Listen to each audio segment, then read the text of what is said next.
code right there on your screen. This is the, I mean, my goodness. It's like going to a restaurant and, you know, yeah, you want to see the menu or you want to go to space? But here you go. You can join the manifest and book your flight on New Shepard. It is as easy as that. Absolutely incredible. But for those of you just joining us, my name is Carissa Thompson alongside Kristen Fisher and Ariane Cornell, and we will be taking you through the launch of New Shepard 31, Blue Origin's 11th human flight. And in just T-minus an hour and 6 minutes, our crew of 6 women, Aisha Bowe, Kerianne Flynn, Gayle King, Amanda Nguyen, Katy Perry, and Lauren Sanchez will emerge from right behind me. Now that the sun's up, we can show you. Astronaut training is over my shoulder here. They'll emerge from the door where we saw Tabitha a little bit earlier, and they'll hop into Rivians and drive down what I love, the road to space. Literally and figuratively, New Shepard 31 will take off in an hour and 5 minutes. So right now, we're going to hear from another one of our astronauts, Tabitha Lipkin, caught up with Katy Perry. A big part of your life, of course, is your daughter, Daisy. Yeah. I want to know, does she kind of have a concept of what's happening, or like, what are your feelings around sharing this with her? I mean, she's 4.5, so she's still trying to figure out what day of the week it is. Sure. But it is very normal, you know, for us to talk about mommy going to space now. And I will be so excited to hold her when I land. Do you have a message for your family in this moment? It's okay. Yeah, no stress. I'm going to be very emotional this weekend, of course. Yeah, it's an emotional thing. It's a big journey. It's huge. My message is that I love them.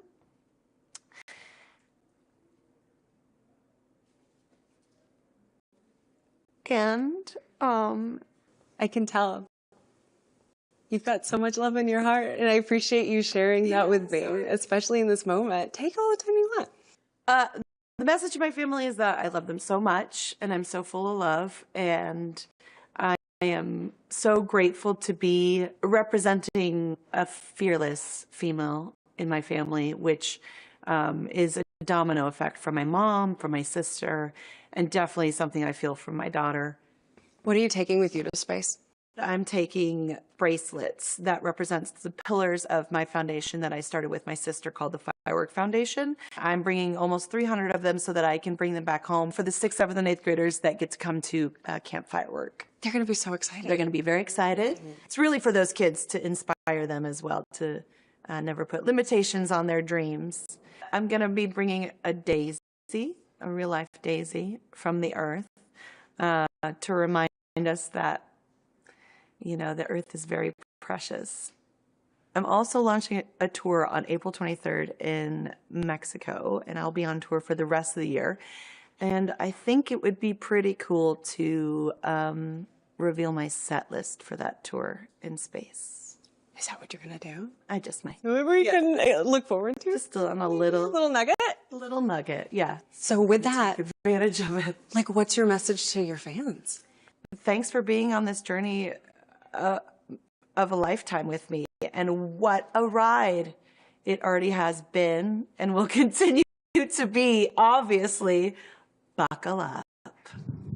Oh, I love seeing her vulnerable, right? I mean, we always see her, she's tough, she's all this, but showing that emotion, that's a real thing. I saw her little daughter Daisy yesterday, and she's wearing her all pink astronaut suit, and she keeps going around being like, my mom's going to space. It's such a cool thing. And for all of you Katy Perry fans out there, I know there are a lot of them watching. It must be cool to see that, and revealing the set list, which is also very cool up in space. But Kristen, today marks the first all-female crew on a Blue Origin flight. What does that mean specifically for you? It hits home because, you know, my mom was a member of NASA's original 6, NASA's first class of women astronauts. Dr. Annalee Fisher there, and that's my dad, Dr. Bill Fisher on the right, who is also an astronaut. And, you know, which is incredible, by the way. Like, both of your parents being astronauts is just, wow. And they both, I'm actually wearing the necklace that they both flew into space today. Wow.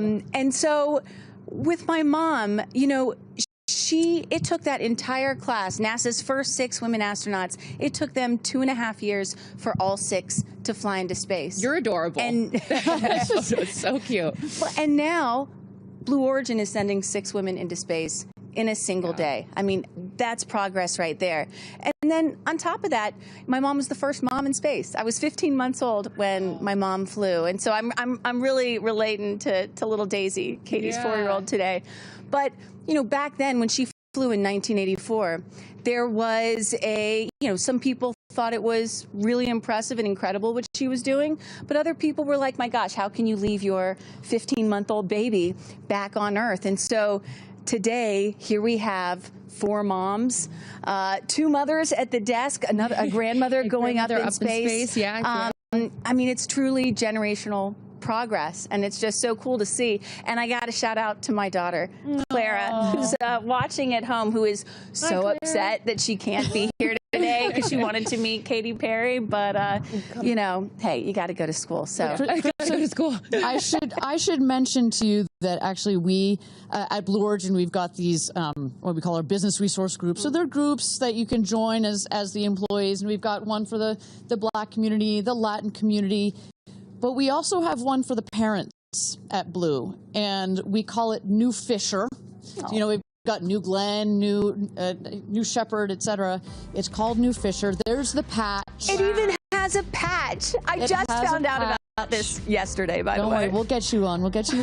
So it is so important, you know, what your mother has done and what these women are doing today. Well, and you know, ultimately, if space is about, if we're here to open up space to everybody, you know, someday in the future, it's not just going to be, you know, adults that go into space. It's going to be kids too, and entire families. So that really is also what today is about. The start of all that. It is. It's really special, and I love that it's getting light, so you guys can really get a full scope of what's going on behind us. And with that, we're going to send it back over to Tabitha Lipkin, who's moved over to the viewing platform where friends and family will watch today's launch. And Tabitha, one of today's astronauts, had a connection to Blue Origin before she even joined the crew. Tell us more about that. Oh, and it is such a beautiful connection. So I want to focus on Aisha Bowe for a moment. I mean, she just embodies what it means to be multidimensional, right? She talks about going from community college to space. She's representing the Bahamas, and she helped found projects like STEMboard and Lingo. But within being multidimensional, she also was a mentor for an employee right here at Blue Origin who helped build the very rocket she is about to take off on. What was it like when you put the flight suit on? Gosh. Okay, the flight suit, first of all, we look good. It's amazing. Like, as I pulled up the zipper, I felt like a superhero.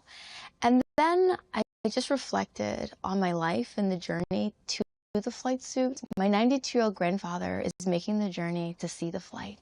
And where he was born in the Bahamas, they didn't have aircraft. He used to ride his horse around all the time. And so now he's taking an airplane to come see me fly to space. And that was at the top of my mind when I was zipping up the suit. What is your connection? You mentioned this briefly when you were at NASA. There was an intern who now actually works here at Blue Origin, and you guys are tied in together. I want to know that story. I went to an aviation museum day for young girls who were interested in aerospace, and I met Claire Luce. And she said, I want to be an aerospace engineer. And she asked if she could come visit. And I was like, yes, of course. Well, that one day turned into me mentoring her, and that 13-year-old girl became a 16-year-old who had an internship at NASA, who then decided to become an aerospace engineer. And today, Claire is working on the very same rocket engine I'm going to fly on. And so to know that when I step in that rocket, that someone who I've known since she was 13 has had her hand in making sure it's safe means all the world to me. I mean, just an incredible story, right? To have that connection with Claire. And you know, Aisha's also been a big proponent of Club for the Future, which is Blue Origin's nonprofit, where you can get free space-related lessons, but also we're sending postcards to space. And Aisha specifically is sending postcards all the way from India, Kenya, the Bahamas, and all across the United States. Pretty remarkable. Oh, it's such a great story. Thank you, Tabitha. We will check back back in with you in just a little bit. But in seat number 1 will be Lauren Sanchez, who has seen her fair share of human flights from the ground. And I had a chance to catch up with her to discuss her flight to space. You know, we talked even years ago about the idea of you guys doing this, and now it's coming to fruition. So take me through that journey, the all-female space crew, sort of, and how we got from the idea to it actually becoming a reality. All-female space crew, can you believe it? Can you believe it? I can't believe it. I mean, it's really, I hear that and I have so much gratitude that we're able to be able to do this. And it all started when I came here and watched Jeff go up. He came back more grounded, more like alive. Which is interesting, right? You go to space to become more grounded when you come back down to Earth. It's so true, though. That's, I always say, you know, it's not about going to space, it's about what we bring back. And I get to go with 5 incredible women, explorers, but storytellers, to inspire a new generation to be interested in space exploration, to inspire a new generation to explore. When you explore, you also bring out the curiosity in someone, and curiosity leads to solving problems. I look at your story and you've been so open about your dyslexia, and now here it is that the teacher that diagnosed you with dyslexia is going to be at your launch when you go to space. Why is it so important that your teacher is here for this moment, Lauren? Gratitude. Where I am right now is in part because of her. I was always told, you know, oh, you don't belong. You don't belong. I was a female in sports. You don't belong here. Do you know what I mean? I was a journalist, and I was a really young journalist. You don't belong here. Like, you're always told you don't belong. But the problem is, you know, people get told that all the time. I was starting to believe it. And that's what this is for all those girls out there that feel, or anyone, for anyone out there who feels they don't belong. If you're there, you belong there. I love that. Has Jeff told you what you could expect? What has he shared with you about his experience? He told me that it's going to change me more than I know. And I believe him. Yeah. He goes, I can't even explain to you how you're going to be changed, but you will be changed. What would you tell the little girl in the back of the classroom that is scared to go up to the front and do the class presentation or answer the question? What would you tell that little girl as you sit here just a few days away from going on this incredible adventure? It's okay to be nervous. It's okay not to be the best. It's just okay, and you belong here. I love her. It is worth mentioning, you guys, that going up with Lauren on her flight will be a Teachers in Space student experiment inspired by students across the United States, which will measure things like acceleration. So this is a different QR code. Access free space as we await astronauts coming out of training onto that road to space. Again, full admission. This is my first launch. I don't know how this with you. Explain to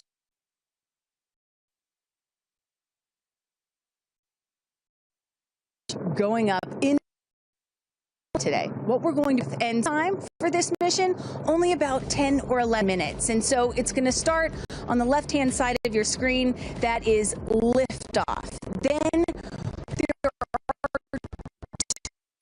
2 parts.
while it feels, it still is a rocket launch. So this thing is going to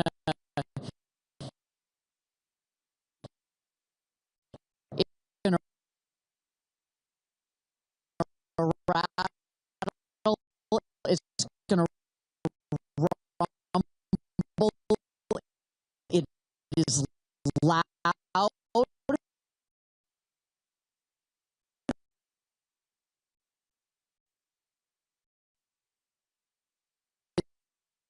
A little bit more since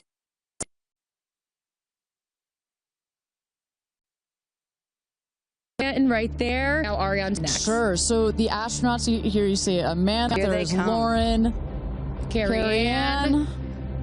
So they're gonna get, there's Katy and Aisha. So they're all gonna get into the Rivians. Look at Gail bouncing up and down. She doesn't look nervous at all. She's ready to go. So they're gonna get into the Rivians. They're going to drive just behind us. We can already see the friends and family starting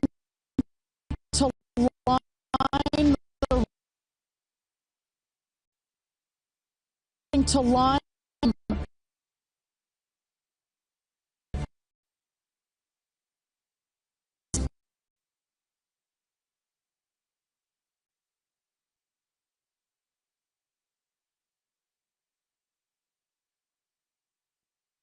right in front of Katy. Look, she's one of those river one in the foreground, backing up. That is Sarah Knight's. And just right now, because we're about to go to Go Pull for astronaut load, let's take a listen. 7.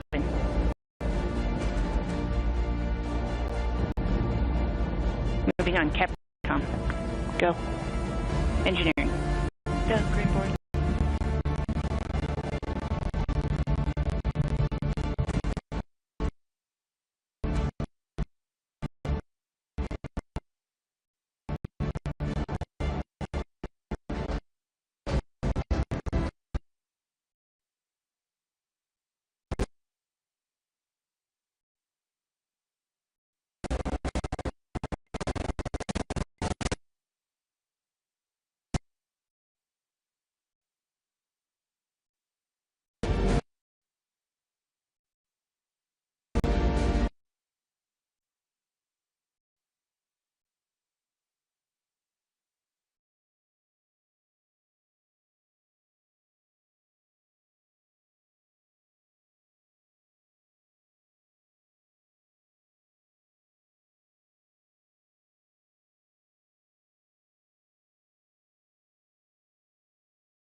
Things seeing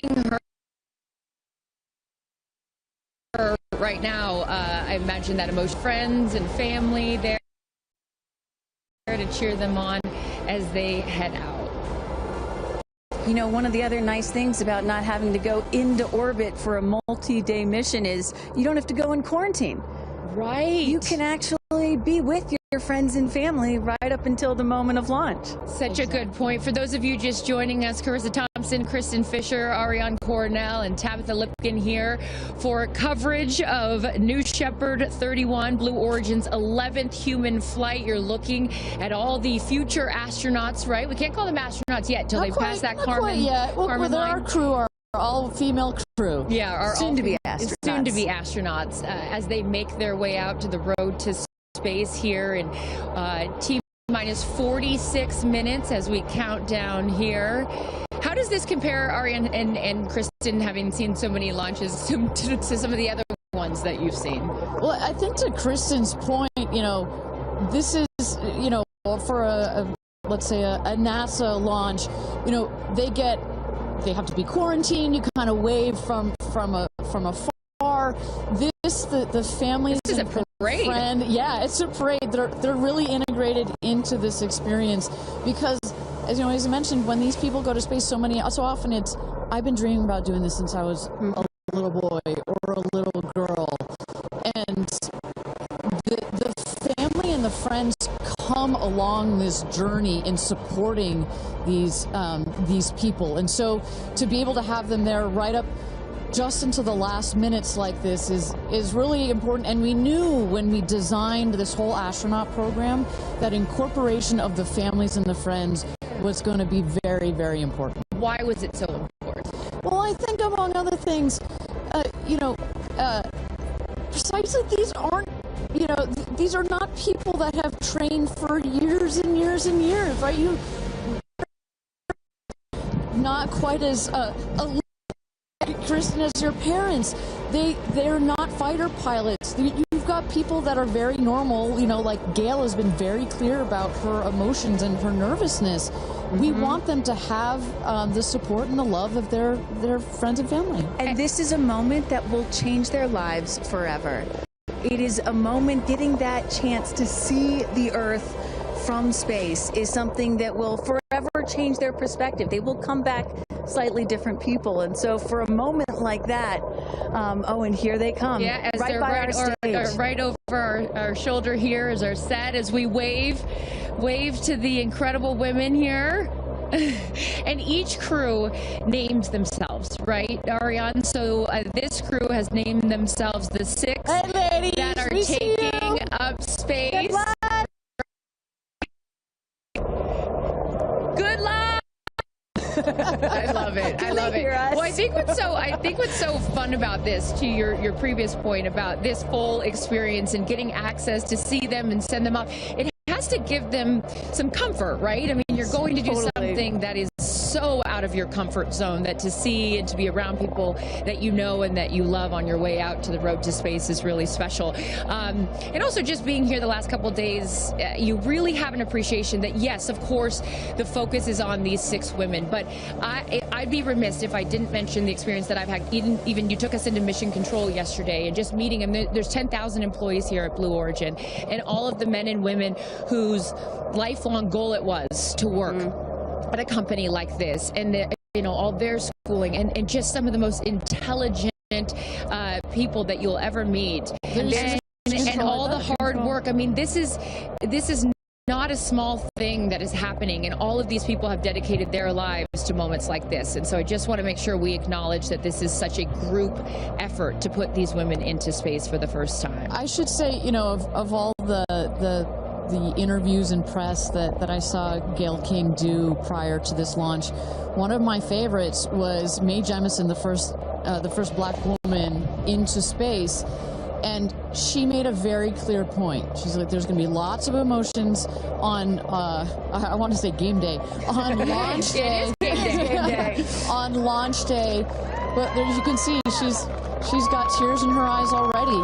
And just know that you have some of literally the world's most intelligent people that are taking care of you that are watching this rocket, not just today, that the energy that has been put into this vehicle over the last several years, the several months that have been taken to plan this mission, and in the last final days and hours as we check the vehicle, we only send them out there and only send them up into space when everything is ready. Yeah. We take this very, very seriously, and as Kristen said, yeah, this feels like it's getting a bit routine, but every mission is not routine for us. We make sure that we take it seriously. It is routine, I should say, but it is... That's a good thing. It's a good thing, and our team is paying attention, and no detail is missed on the day of. And there's a saying that space flight is a team sport. And, you know, it's not, there's so much focus on the astronauts, but it really is a team sport, and I think we really got a sense for that yesterday going into mission control. For those of you just joining us, Kristen, Ariane here, Tabitha with the friends and family, and then we see the astronauts here. They have loaded up from the astronaut training center. They're in the Rivians, going at quite a speed, I will say, on the road to space, which what a is shot. Look at that really sunrise. beautiful. I was just going to say, which is such a beautiful shot there, the aerial view from our helicopters. But you know, there's been conversation leading up to this, and I loved, Kristen, you had pointed out when you get asked, like, well, why do this? And you had said something that I thought was so interesting. It's like, well, then why travel? You know, you say it more eloquently than I do. There is, of course, criticism, right? Like, why should we care about this? Why should we care about your average person, even though these women are not average? Why should we care about them or celebrities going to space? Or why should we even be going to space, period? And my answer to that is, well, why do we travel? Why go to Paris? Why go to London? Why go to Japan? It's because it does something to you that's different than just looking at a photograph. You experience it in a different way, and it changes your perspective. It makes you a better person. It makes you understand other cultures and civilizations and other people. It makes you have more sympathy, and you hear about the over come back to Earth, and is where you more, and you realize that we are all just one. So I'm excited to see what they have to say. And I'm excited. Look, the moment has come here. So Ariane, walk our audience through sort of what happens next as they are approaching. Sure. So they have just driven down the road to space, the 2 miles. They're going to go to the north end of that circle and jump out of their Rivians and take a cool shot, a photo that is, with the rocket in the background. Again, all of this is very tightly choreographed, and we want to make sure that they do this quickly so that they can get back in the Rivians, go back around the circle to the base of the tower. At that point, we're going to get them into the elevator that will take them up to the south tower. That's the one in the background.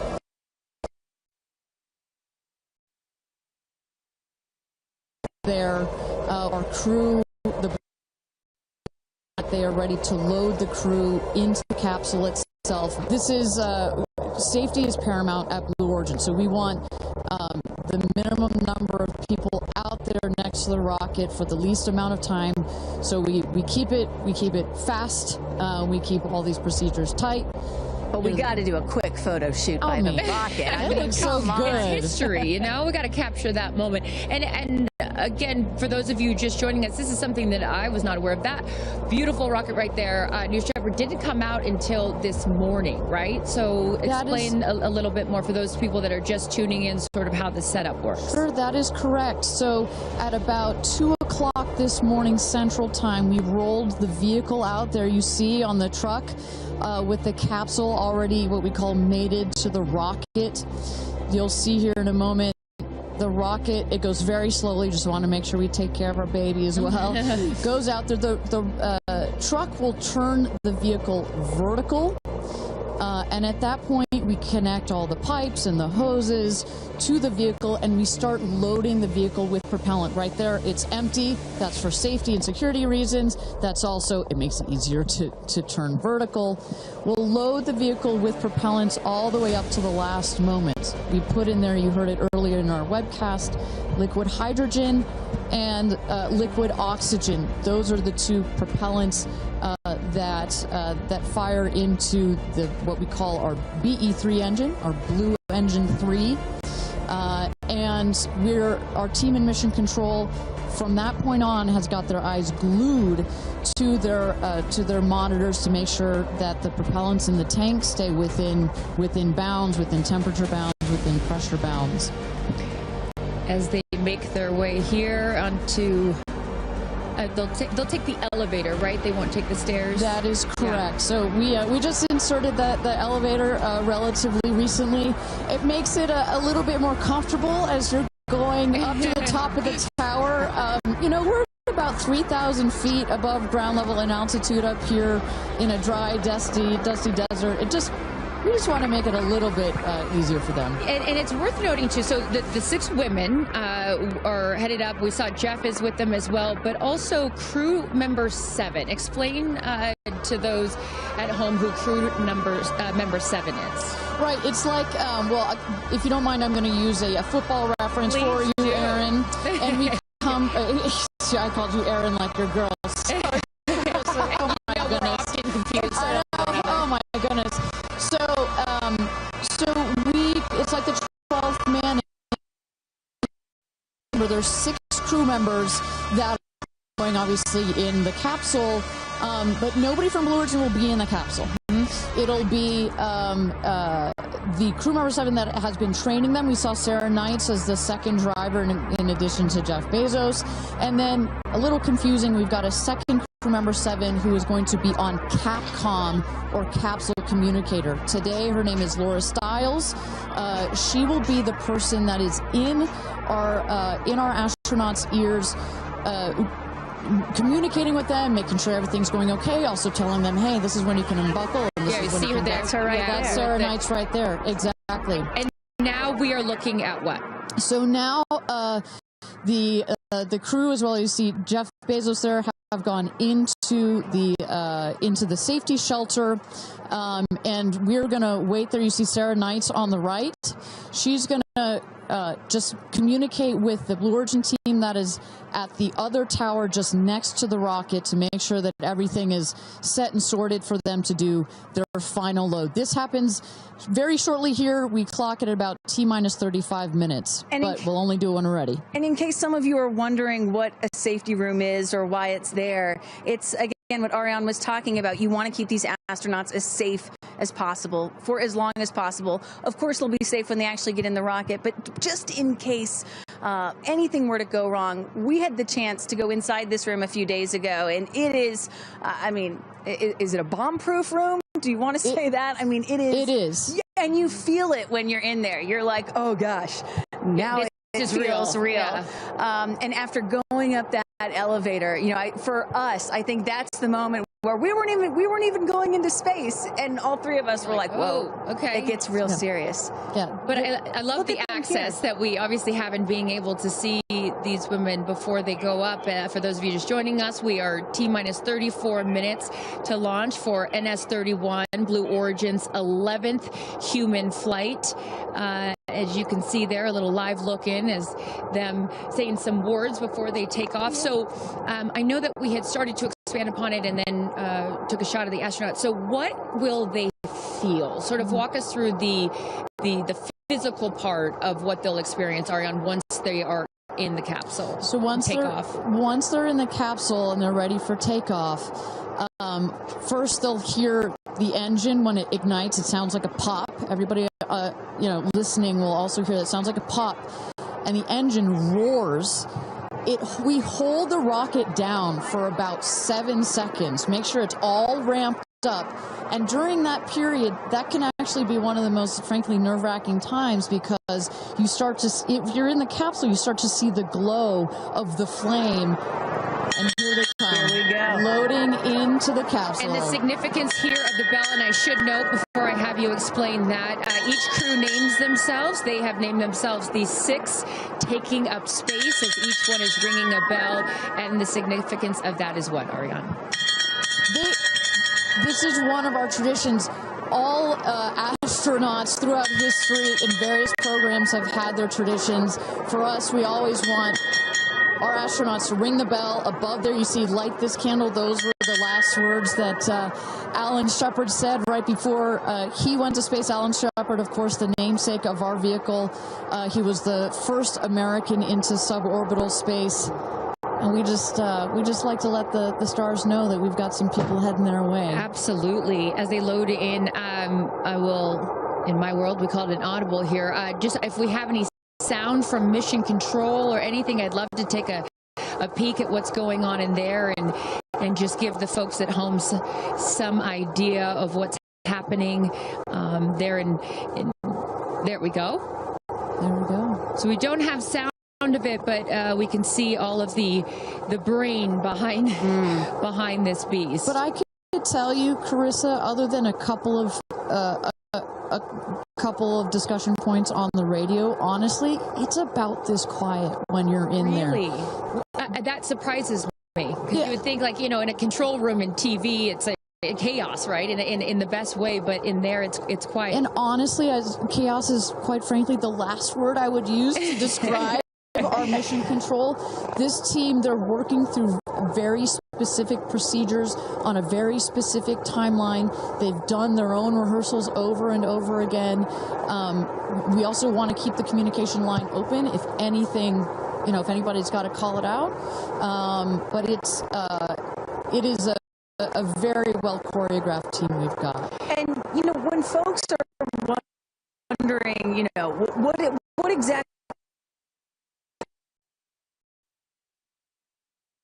2 days of this space flight, done rehearsals and dry everything that you're seeing here. They practice over and over, getting inside this capsule, strapping themselves in. And, you know, one of the biggest things that they have to remember to do is when they get those, remember, they only get 4 minutes of weightlessness, 4 precious minutes.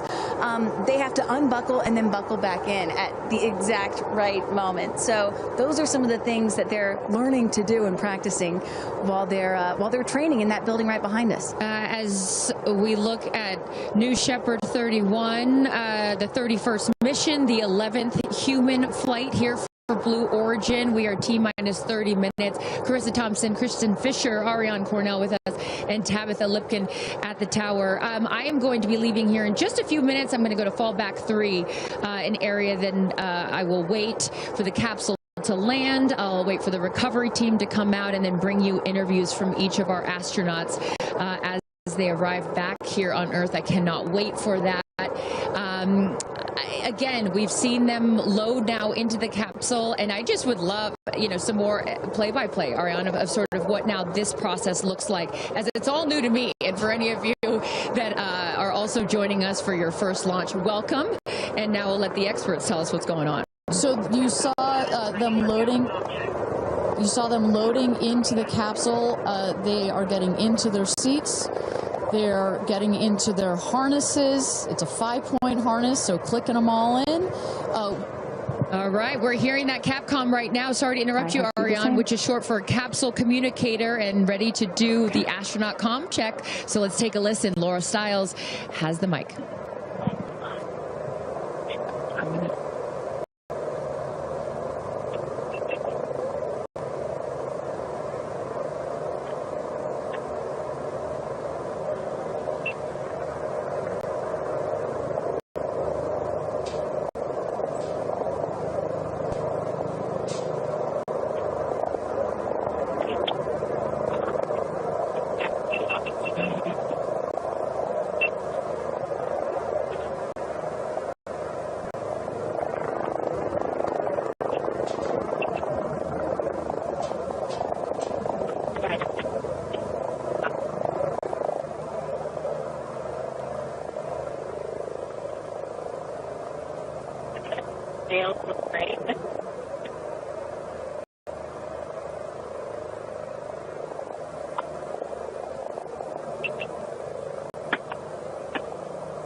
Welcome back, everybody. We are at T-minus 26 minutes and 50 seconds to go until NS-31.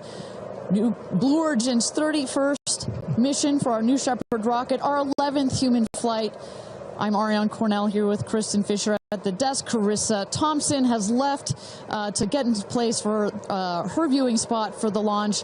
We are waiting on Capcom, or the Capsule communicator, to run the comms check with our astronauts. But Kristen, we were just talking a second ago about what's going on here. We see our crew member 7, Sarah Knights, who's coming out of the capsule there. She has helped load our crew into the capsule, has done just a double check, making sure those seatbelts are nice and tight, as well as made sure that the earpieces and everything are set for our astronauts. I should note, just as we give kind of a beautiful, we got this beautiful aerial shots this morning of the rocket. We have these sunshades you see on the at the top of the capsule, that kind of white square. We've got one there in the foreground, and coming around you'll see another one on the back. Those windows are so large that it can kind of act like a greenhouse in there, and especially down here in the West Texas desert, it can get a bit toasty in there. So we've got some nice sunshade for their comfort. And I love that we can see some of the crewmates inside the capsule as they're getting strapped in. I think you could see Lauren Sanchez right to the left of the hatch right there from that camera shot. So pretty cool that you can see them this close to lifting off. Ariane, I have to say, I might break in. We got experience. Jeff Bezos here. Yep. I'm so excited for you. I don't want to get off. I want to go with you.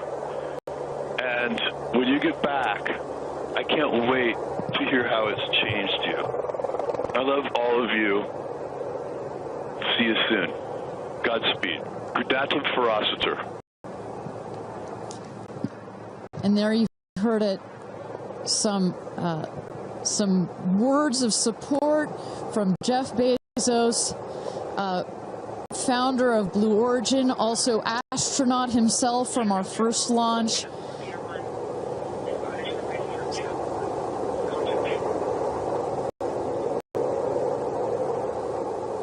So, of course, Lauren Sanchez is Jeff's fiance, one of her supporters. But as we mentioned before, we've got lots of friends and family that are supporting the rest of the astronauts here. They are out at the viewing tower. Let's turn it over to Tabitha. Tabitha, have you had a chance to chat with some of the family members out there? A lot of friends and family have come out here, and it is an exciting vibe. I am standing by with two women who need no introduction. And Chris, I have to start with you. What is it like to be here, and what brought you all the way out here to this launch? Well, Lauren and Jeff, we're here to support our girlfriend and our friends, and I never thought that we'd be talking to you from a space launch, for sure. So this is a really unique experience, and we're just so honored to be here to support them and watch this amazing part of history. And I'm so proud of her, and I just feel like all of the female astronauts that are going to go up today. It's such a big day in history, and it's so empowering, especially my daughter is 7, and just to see something like this. And I mean, somebody said their grandfather was here that's 92, then they didn't even have transportation back then the way that we do now, and now they're going to space. It's pretty amazing. That's Aisha's grandfather, 92, came all the way here. That's where the story, I was like, I heard this story, and you know, he had no airplanes, nothing back in his day. Now he's seeing his granddaughter go into space. That's a beautiful thing. Really incredible. And how does it feel also to be able to share this with multi-generations within your family? It's really something. It's just Kim keeps writing us because she was supposed to be here with us, and she's studying for law school, so she had a big test that she had to take. Again, something I'm very proud of, but she just keeps calling, going, I have such FOMO, tell me every minute of it. So it's very inspirational, and just super proud of the girls, every one of them. And it's a very brave thing to do, and I think it also just says something, like Chloe said, to my 13 grandchildren. Yeah. And what can you say to that too, for your children? Oh, I just think it's really whatever you dream of is in our reach, especially in today's day and age. And dream big, wish for the stars, and one day you can maybe be amongst them. That's so beautiful. And just before I send it back, any last messages to the astronauts before they take off? I think just great luck. Be present. I mean, I'm so excited. I love the messaging that we keep receiving from the staff here at Blue Origin is don't film it through your phones, look through your eyes, be as present as possible. They will supply all the content that we need and to give to our families, but I love just being in the moment. Yeah, same. And we're gonna excited. Yeah, we're so excited. We're gonna be in the moment too here. We're gonna send it back to you guys at the desk, and we're gonna start watching. Love you, ladies. Good luck. Bye. We had no idea that Chris and Chloe were going to be here, and we're about to be interviewed by Tabitha. So that was a nice little treat. They sure look the part, you know. Oh, they're ready for their day out here in Texas. I love it. Yeah, and you know, for those of you watching, we're really in the middle of the desert. We're a solid 2-hour drive from El Paso, and as you were saying yesterday, Ariane, you know, you really get the sense, like, you start in El Paso, and the more you get out here, you do start to feel like you're on another planet. I mean, it's got quite a moonscape, Marscape vibe. And our guests that are here today, as we just saw in Chris and Chloe, are dressing the part. Well, so let's bring it back to the real stars of the show, our astronauts. And one of our astronauts that we haven't heard from yet is Gayle King. She has obviously a lot of emotions going into this flight. Let's hear what she has to say from this interview with Tabitha Limpkin just a couple of days ago. When I made the decision to come, there were only 3 people whose opinion matters to me the most. Favorite daughter Kirby, favorite son Will, and Oprah. That's my kitchen cabinet. And all of them said, I think you should do it. All of them, much to my surprise, including Oprah. I really thought she was going to say, nope, I don't think you should do it. And she was like, do it. She said, I really think you should do it because you've been talking about it. And when it comes back and you're not on it, you're going to be kicking yourself saying, I could have gone and I didn't. And I don't want to have to hear about it for the next few years. And, you know, I think everybody in this group is a storyteller and explore, and to be able to take this message and tell other people what it was like from our different perspectives, I think is very significant. Do you have a message for the kids watching? You should always know that no dream is too big. You know, we have someone, Aisha, who was told when she was a kid, your dreams are too big, you need to dream smaller. No child should ever be told that. And so I want people to know no dream is too big. And also, LL Cool J said this to me once, dreams don't have deadlines. Isn't that good? That is real good. Dreams don't have deadlines. I've never forgotten that he said that, and I believe that as well. What are you taking up with you? Oh, I have a bunch of stuff. I have Luca. I wanted one of his favorite toys, so I have a Sesame Street character called Tamir. Tamir is this little black boy with great curly hair, so Tamir gets to go to space. I have a wooden cross that you can hold in your hands. It fits like in 3 prongs. And a stranger came up to me at the airport. She said, I always hear you talk about being a nervous flyer, and I wanted you to have this. And so if you're ever on a flight and you feel nervous, take it out and hold it. So whenever I'm flying, I have this with me. Also, I just noticed, what is this on your wrist? So Jared, who's one of our jib operators at CBS Morning, his daughter, Denise, who's 7, made this for me. And she came into my makeup room and said, I made this for you. Someone else gave me Astronaut era. That's pretty great. Space Sister, Amanda just gave me this. I mean, so I feel that I feel I'm pretty well protected. Absolutely. I will say this, as excited as I am, I'll be very glad when we come back down. I will be very, very, very glad about that.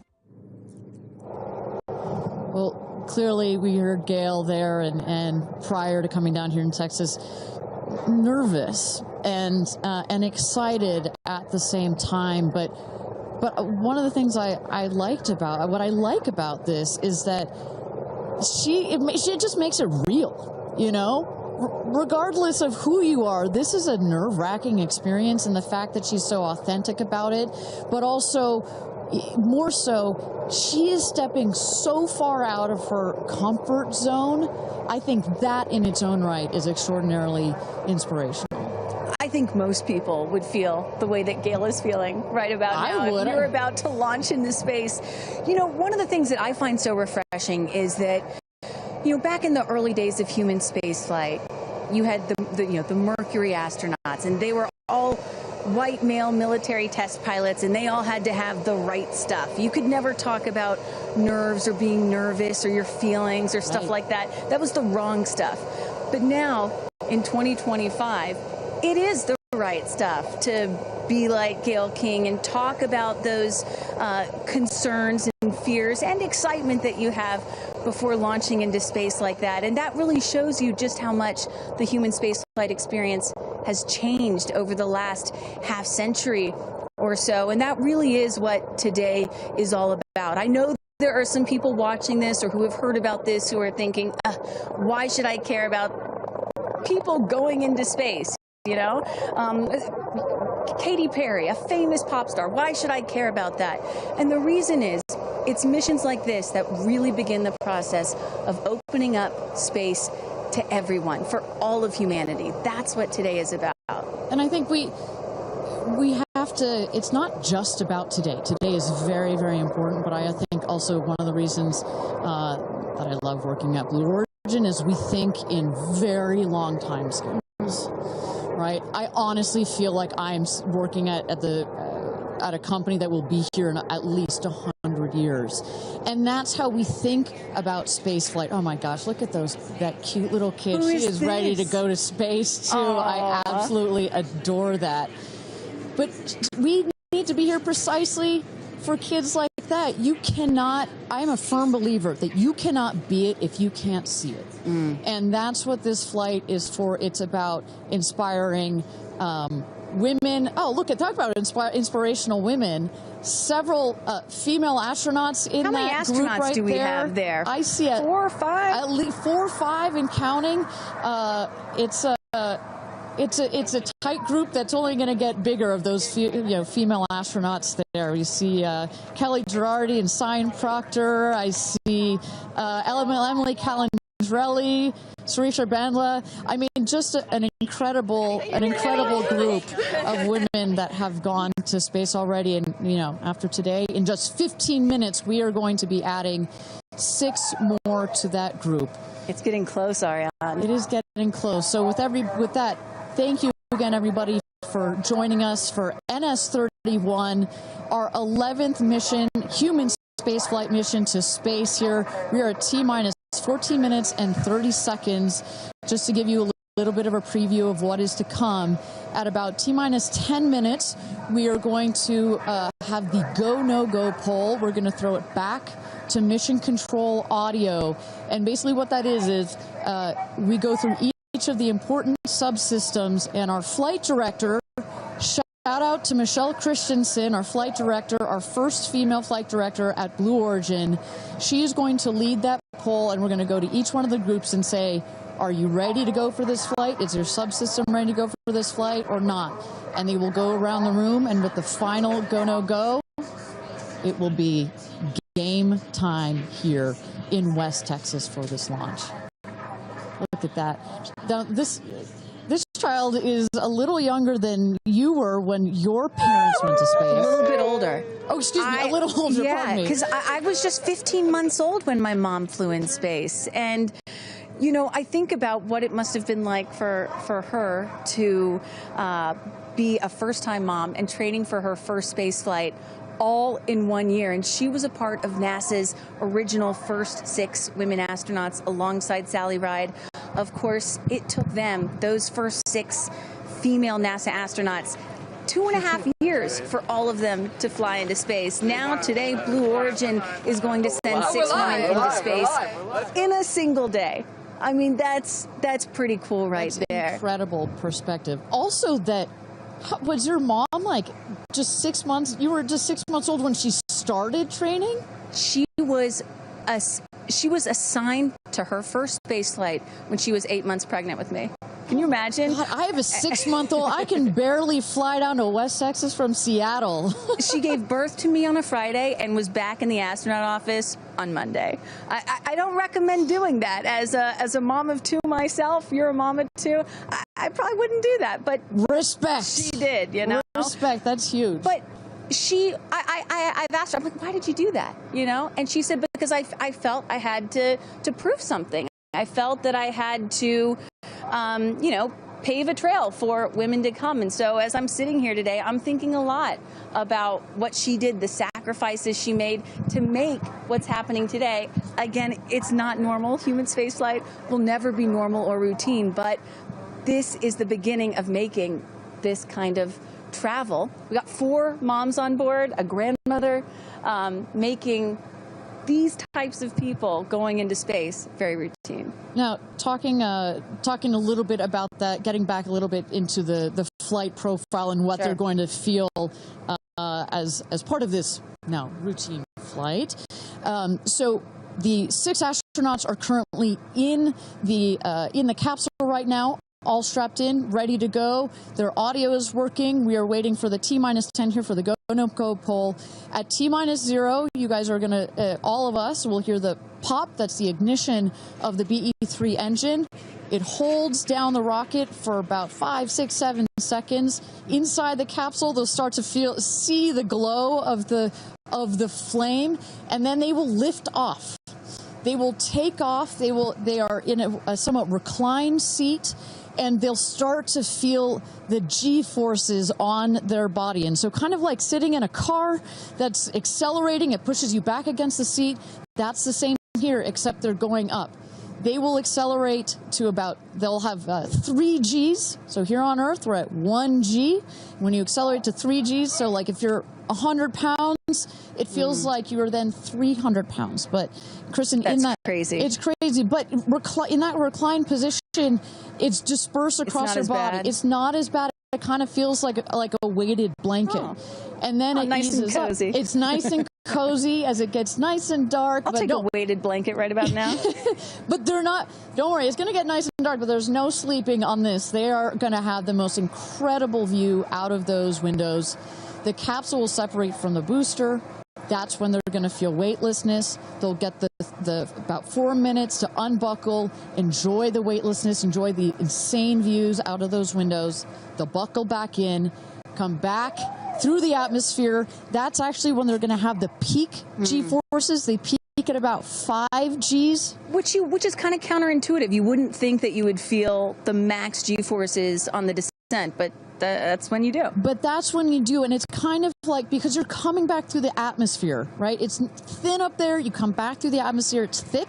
It's kind of like diving into a pool. It kind of goes spoosh against you at 5 Gs, but then it eases back up, and we deploy the parachutes, and they come floating down at about 10 to 15 miles per hour for a nice soft landing here in the desert. At the last second, there's an air cushion that comes Capsule. up. Go.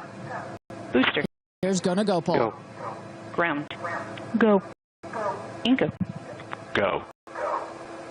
Safety. Go. Capcom. Go. Engineering. Go. This is the flight director. New Shepard is go for launch. Booster commence terminal 10. Protocol flight. Yeah, baby. Go for launch. My favorite words. It's getting real. T-minus 8 minutes and 51 seconds. Until our 11th human space flight, the first all-female crew flight to space. All 6 of our astronauts are loaded in the capsule, waiting for just 8 minutes and 30 seconds to go here. Now, Kristen, we just kind of walked through the flight profile, what it's going to feel like for our astronauts. Oh, we got Carissa up on the tower to chat with more friends and family. Carissa, who you got out there? I don't need to introduce the incredible woman. I don't need to introduce the incredible woman next to me, who is a ray of sunshine. Oprah, you are wearing yellow because Gail's call sign is sunshine. Yes, right. And all of us, the whole family is wearing yellow today. And I you know, we've been friends. It'll be 50 years next year. We've been friends since we were 21 and 22. And I have never been more proud of my friend than today. Never been more proud, because this is bigger than just going to space. I mean, I think for her, who anytime we're on a flight, she's in anybody's lap if there's the slightest bit of turbulence, has like real anxiety flying, and this is overcoming a wall of fear, a barrier. It's I think it's going to be cathartic in so many ways for her. She told us that she was surprised that you told her to do it. Why did you want her to do this? Because I think life is about continuing to grow into the best of yourself and the fullest expression of yourself. And I think that this is one of the most fullest expressions you can possibly have. And I know that I felt deeply that she would regret it. And I didn't want to hear about it for the next 15 years. I wish I had gone, you know, and I said, there's only one time that all the women are going up for the first time. Right. You know, there will be other trips, but there's only one first time. Incredible. So to be a pioneer is great. What was the last conversation you had with her? I said, peace be still. Hold the God's unchanging hand. He's got your back. That's it. That's it. I know that as we're counting down here, we're getting excited for that go for launch moment. How are you feeling as her best friend? I feel so calm. I don't think I've ever been more calm, because I think it's already done. Once she said yes, once she committed to yes, and Lord, did we all hear, should I do it, should I do it?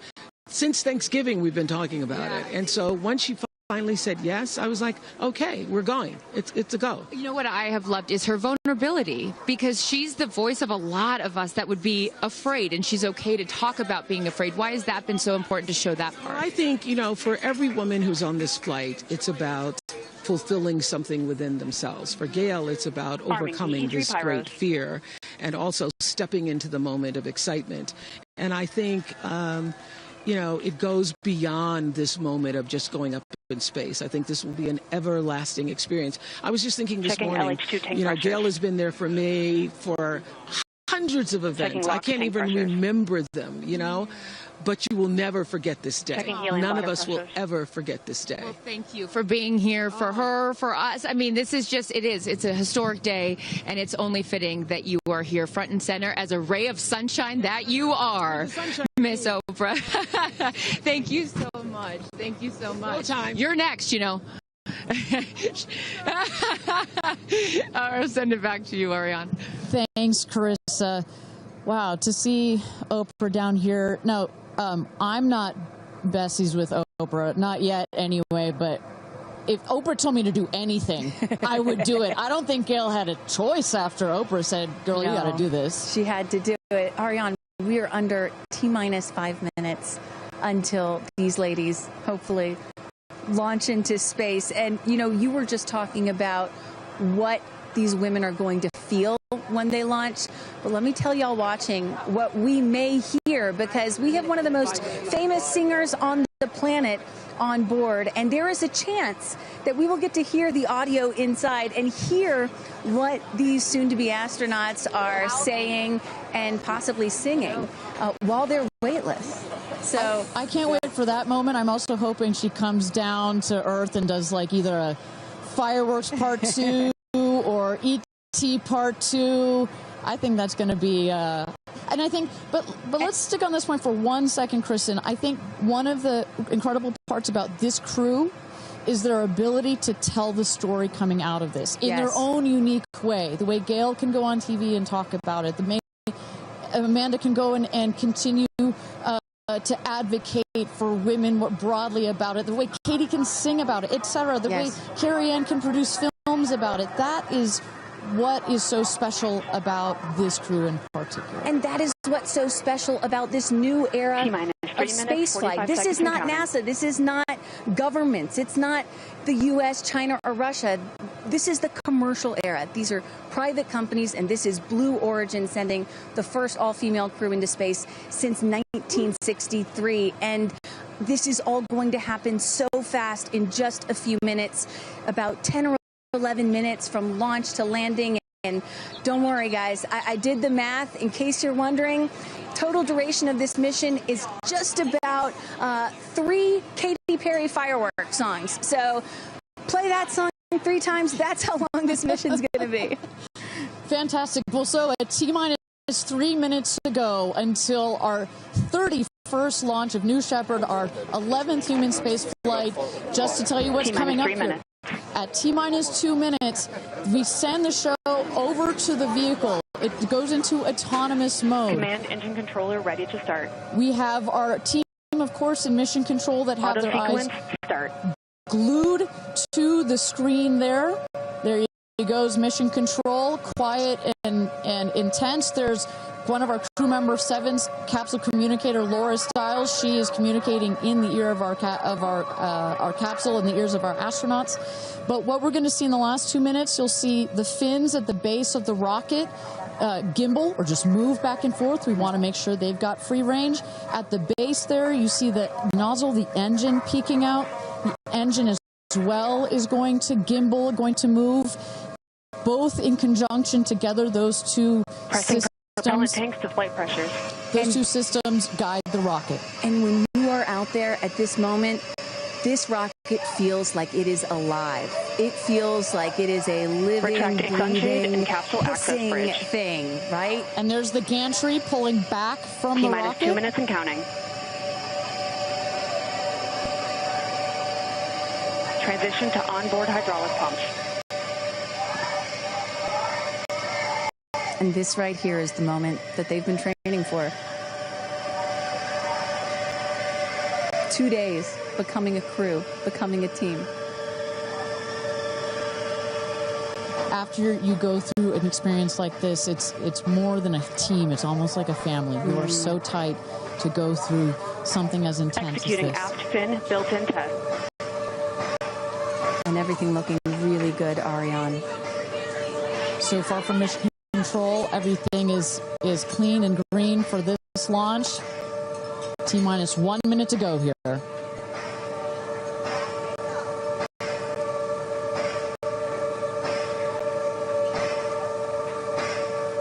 Engine thrust vector control built-in test in work.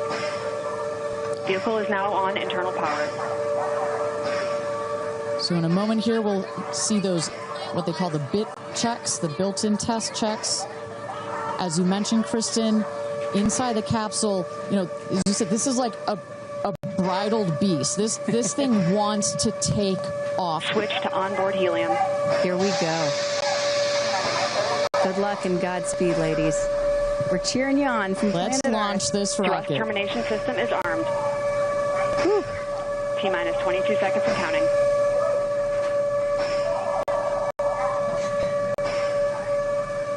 Go to internal.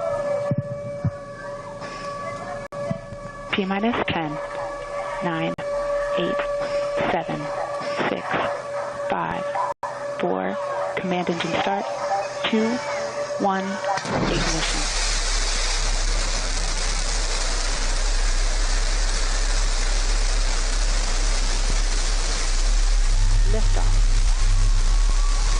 New Shepard has cleared the tower.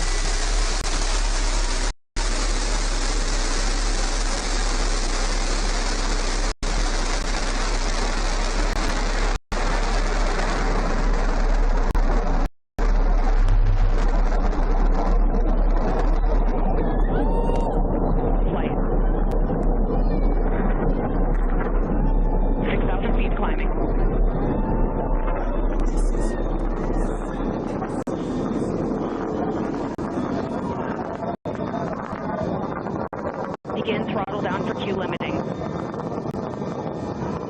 Engine response looks good.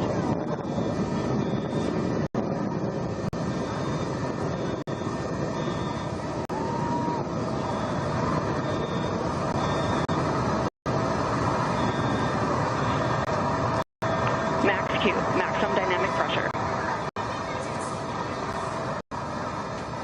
Mach 1, vehicle is supersonic. Engine back up to full throttle. Supersonic, we have passed through max Q, maximum dynamic pressure. That's when the vehicle, the stresses between the atmosphere and the speed are at the maximum.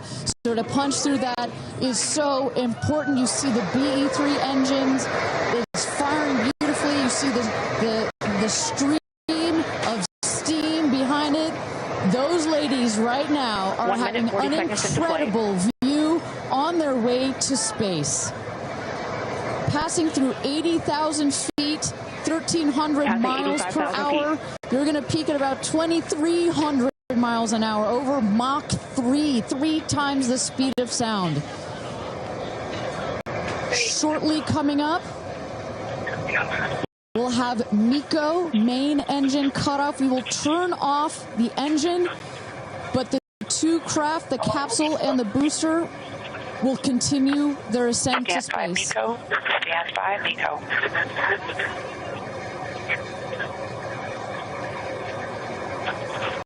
And our... And there you saw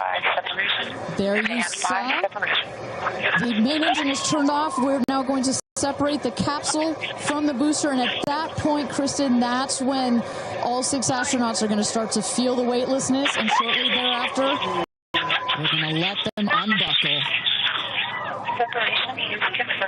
And that right there is the most critical milestone of this whole ascent. Oprah watching her best friend go to space.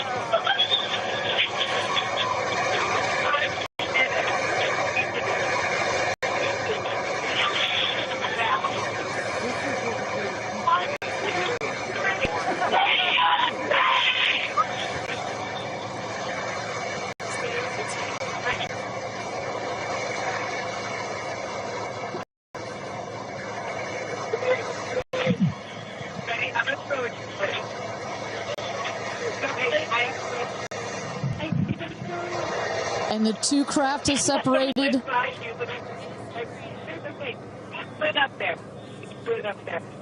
328,000 feet, 100 kilometers. Welcome to space, ladies, or shall I say, astronauts. Oh, the moon! You guys, I have to tell you, look at the moon. Look. Oh, my God. Oh, my God. Oh, my goddess. That's our pink moon. I love you, Jeff Bezos. And just in case it wasn't clear, those are the astronauts. Those are their voices that you're hearing. And there, they have hit apogee, the highest point in flight. Well over 345,000 feet, well over the Kármán line. Wow.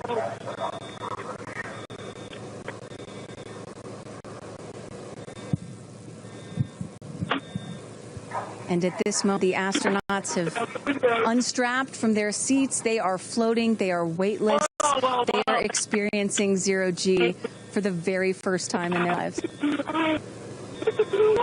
And Katy Perry did say that she was going to sing in space. I'm waiting for it. Waiting for it. 1 minute warning. 1 minute warning. So that is Capcom indicating a 1 minute warning for our astronauts to take in those last views before they get buckled back into the seats.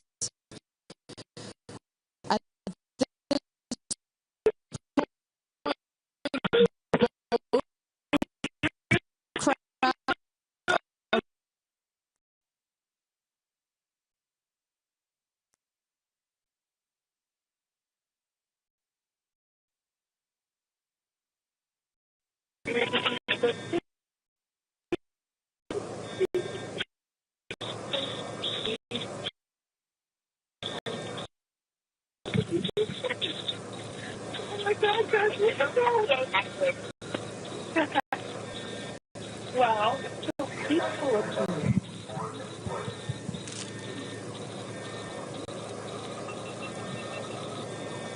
And you hear Dragon. Report status.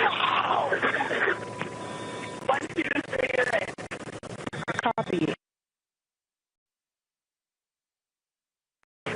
With report status.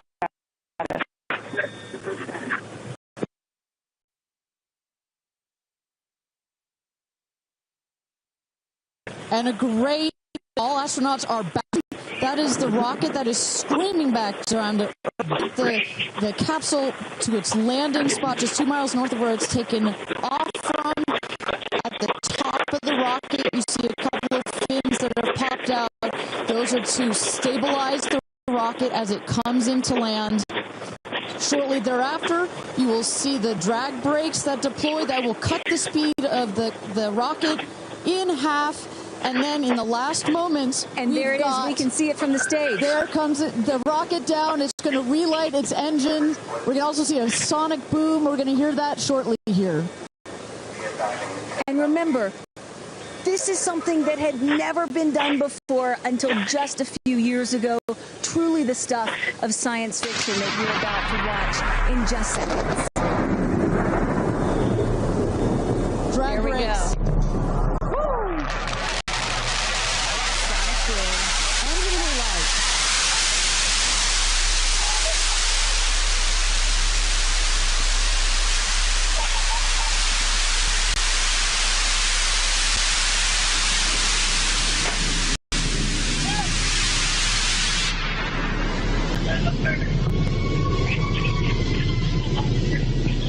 And booster touchdown, welcome home, New Shepard. Picture perfect landing right there. Picture perfect landing. Right on target. You see that dust kind of creates this dramatic cloud that reveals the beautiful rocket that has just taken these ladies up to space and back. And I love the echo across the mountains. Is that what I was hearing there? That's what you were hearing. You heard the sonic boom, then you heard the engine relight, and all of that reverberates in this big, beautiful valley in West Texas. Stand by drogues. Stand by drogues. All right, shortly here, we're waiting to see the drogue parachutes deploy from the crew capsule. Those are like the guide parachutes. There we go, the drogue parachutes. Just free-falling right there until those drogues came out. And then next will be the main parachutes that get pulled out. Hear that screaming inside the capsule? And all three parachutes reefing, and they will slowly inflate, slowing the capsule to a nice, smooth 10, 15 miles an hour. They are cruising back home. 3 good parachutes.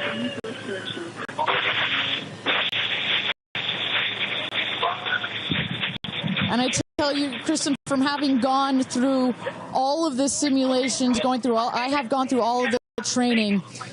They put you in the capsule that simulates all of this, including the sounds, and when you hear the motors of the parachutes pop out, that is the best moment in flight. Because I know Blue Origin does everything they can to make this as safe as possible, and y'all have an impeccable safety record, but it still has to feel really good when you know that you're coming back to Earth with those parachutes fully deployed.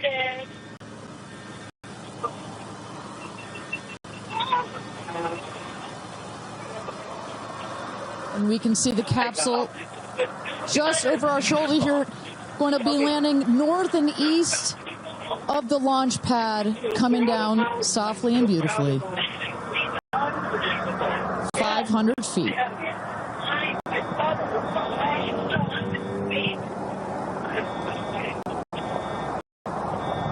And you will see a puff of smoke when it touches down, a puff of dust. That should be That's normal. A puff of dust, last milliseconds.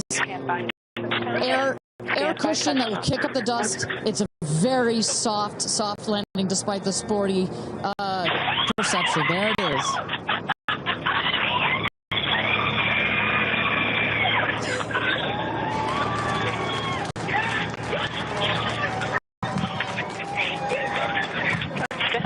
Congratulations and welcome back to Earth.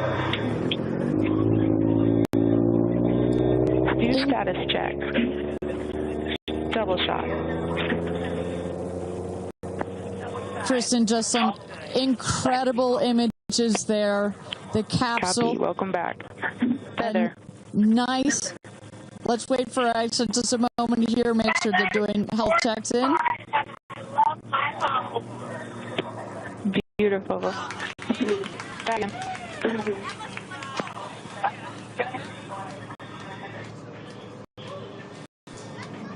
Yes, and as you heard it there, everybody seemed to be just as ecstatic to be back here, back on Earth. Everybody appears to be fine. Beautiful shot there of the capsule down in the desert. As we were just saying, it looks like a tough landing, right, but it is an air cushion in the last milliseconds that just makes it even softer. I will also note the parachutes landed very close to the capsule. That's just an indication that there's not very much wind out here today. A beautiful day for a launch and landing. A beautiful day to add 6 more names to the roster of astronauts that have been over the Kármán line into space.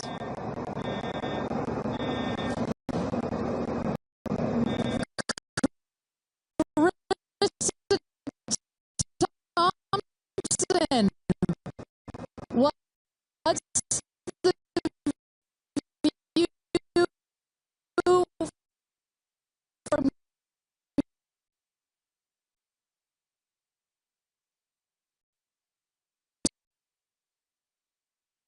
as you guys as with Orlando Bloom as jump in the car to go pretty and only imagine how these astronauts, now that we can officially deem them astronauts, are going to feel. I can't wait to get their reaction. We are headed out there now. I will check back in with you as soon as I have them.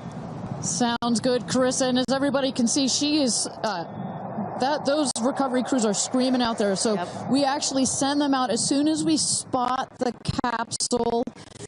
And there's little Rose, Katie's daughter, who is just Daisy, excuse me, who is just seeing her mother go to space and come back. I'm sure she cannot wait to say hello. So, but as I was mentioning, the recovery crew is heading out there. We send them out as soon as we can see the crew capsule and spot the crew capsule descending. There will be at least 2 trucks that go out there. What you'll see is they will come around the capsule. We also have crew member 7 who's in there. She will run out, go around to each window, make sure that each astronaut is fine, and the recovery crews will safe the capsule before we exit the astronauts. You know, it's hard to pick a favorite moment, right? Launch, landing, it's all good. But the moment coming up might be my absolute favorite, right? It's the moment the recovery team gets out there, then all the friends and family, and we get to see the astronauts emerge from the capsule, and we get to hear what they thought from the last, 10 minutes or so that they were up in space. And I think one of my favorite things that I've ever seen in covering space, certainly with Blue Origin, was that moment for William Shatner, Captain Kirk, as he emerged from the capsule. And this is exactly why you want to send people that are not just professional astronauts into space. What he said was so moving that day. 100% agree. But it's not just the astronauts that are here that are being moved by this event. We've got Tabitha that's with some of the friends and family out there. Tabitha, give me an update from the viewing platform. I mean, not a dry eye in the stand, I tell you right now. Chloe, I just want to know from your perspective, that moment, what was it like? I don't think I realized how emotional it was going to be, and I literally had chills all over my body from the second it launched until the moment I just saw it land. And it's sort of hard to explain because I don't think you would be that emotional, but it's incredible. It takes your breath away. And I feel like I have all this adrenaline and I'm just standing here. Right? It's very true. Same. It's really, first of all, we're so thrilled that the girls are safe and everything went so well. And so that's a relief because, you know, I'm sure there's a lot of nerves up there, but to hear the girls screaming and having such they said they saw the pink moon. Yeah. I heard the audio. I was like, that is the coolest thing. I cannot wait to get the footage from inside and to see hear. that. I want to hear every little emotion that they had, and we can't wait to see the footage from inside. What are the chances? The pink moon, the rocket launch. It's so exciting. It's a great day. It's been a pretty phenomenal day. So when are you guys going up is the real question. Oh my gosh, I don't know, but this made it a little more enticing. Never. Right. That's what I want. You can go on behalf of the rest of us, but thank you. I think we'd all drag you off of the tarmac before we let you go up. But, you know, I like you being an observer. Okay. Yeah. Well, we love being able to share this experience with you, and thank you for sharing how you feel out here with our audience. So it's been really, really incredible. So yeah, the emotions are high because it's so exciting and energizing. And gosh, Kristen, Ariane, I don't know what to say. I did cry. I didn't think I was going to cry, and I cried. Tabitha, I love you putting them on the spot there. Chloe and Chris, are you guys going up? Keeping up with the Kardashians in space. We're waiting for it. That's the all next all lady launch. Well, thank you so much, Tabitha, for that. And you could see that. You can hear that. You can hear from Tabitha. Even she is emotional and has tears in her eyes. When you're down here for one of these launches, and Carissa, when we get her back on the line, I'd love to hear her thoughts on this. The intensity and the energy and the emotion out here, even though you're in this remote place, but it all gathers here in this valley, and it's really intense. No matter how many times I've seen all 31 of our launches, it gets me every time. Well, anytime somebody says, I don't get it, what's so exciting about space? Come to a launch. Come see a launch in person, and then you'll change your mind. And, you know, as we await the moment where these astronauts emerge from the capsule, I'm reminded of what William Shatner said on his mission. He said, "What you have given me is the most profound experience I can imagine. I hope I never recover from this." And I love that. You know, I hope I never recover from what I just experienced. And one of the neat things about this is these women were not in space for several days where they had time to get acclimated to it. They only got 4 precious minutes of weightlessness. And so that high, that feeling of, ooh, I want more of whatever that was, is still so fresh. And you really get to see that when they step out of the capsule. We catch our astronauts. I mean, their minds are still in the process of being blown when they come out of the capsule. And Carissa is going to capture those moments for us shortly here after we get our recovery crew. You see there some of the friends and family have already started lining up there, while the recovery crew. You've seen some images, as I mentioned. They're safing some of the systems on the capsule. We want to release all of the excess air and gas that created that nice air cushion. We'll remove the parachutes, make sure nothing gets tripped up. Also, we reuse those parachutes. And then crew member 7 will take the stairs up to the hatch. It's like a good 3.5-ish feet off the ground, so it just makes the getting out of the capsule that much more comfortable. Crew member 7, last but not least, crew member 7 will open the hatch, and we'll get to see one by one as these lady astronauts now exit the capsule. And a lot of people are probably familiar with seeing, NASA astronauts or Russian cosmonauts emerge from a spacecraft after a long duration flight on stretchers or, glorified. They need some assistance because they've been exposed to zero G for so long. Not these astronauts. They're not going to need any assistance. That's one of the beauties of a suborbital space flight. You feel great. You don't have to deal with space sickness, right? Exactly. And that's, to that point, this flight, because you're basically going straight up and then over the Kármán line and straight back down. Some astronauts, I think you mentioned your mother may have experienced a little sickness up there. You don't in this one because it's just once up and once down. And you get that nice zero G floating sensation and you buckle back in. You don't have it's not as extreme. So do you have an astronaut that you're looking forward to hearing from the most? It's really hard to pick. Yeah. I have to say I'm a huge Katy Perry fan, so I'd love to see what her feelings are. Also, as a mother, our kids are close in age. What does that feel when you have young children? You saw her get so emotional in her pre-flight interview. Is that still the weighing emotion, or is she still just, oh my God, I saw the stars, I saw the curvature of the Earth? What's going to come out of her mouth, but really her heart? Is that Jeff Bezos out there right by the capsule? Kind of hard to see. That is correct. That is Jeff Bezos, our founder, on the left, as well as Sarah Knights, our crew member 7. And I just want to thank our viewers for joining us. NS-31, New Shepard's 31st mission to space, our 11th human space flight.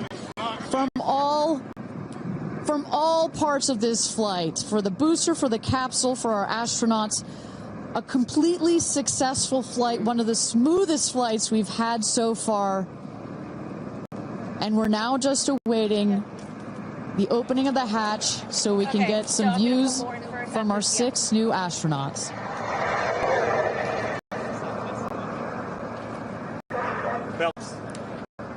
Phelps. And I would imagine Lauren Sanchez in seat 1 will be coming out first. That is correct. They'll go. She's in seat 1, which is next to the left. The left window there. She will go first. And then last in number 6 is Kerianne. That is the window on the right. Side canyon.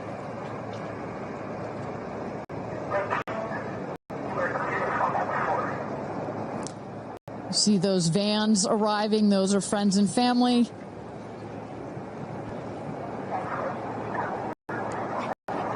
And that's Kerianne looking out the window, in the window to the right there. Lauren Sanchez on the left. And you really get a sense for just how big these windows are. I mean, when you're inside this capsule, it's almost as though you're getting a full 360 panoramic view. One of the cool features of this capsule, the largest windows of any spacecraft. So over a third of the surface area of this craft is windows. And that's on purpose. There were many meetings with our founder, Jeff Bezos, where our engineers brought him some windows. He said, nope, make them bigger. They come back, and nope, that's nice, but make them bigger.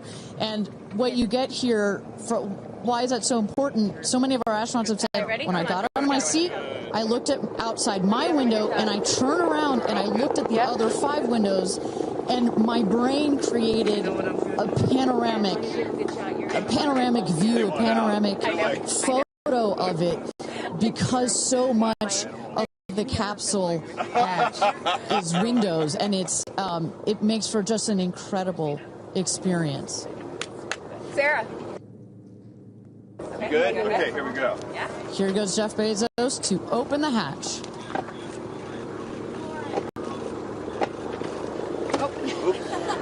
She didn't really close it again. Come on out, guys. Yeah, of course.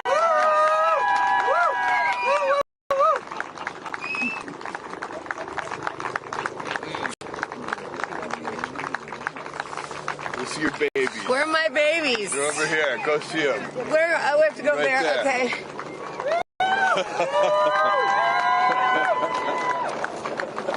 Katie! Woo!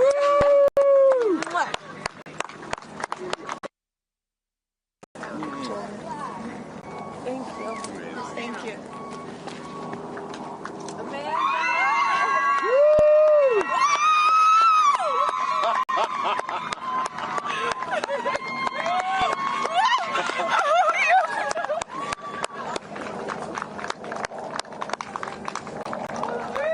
Aisha!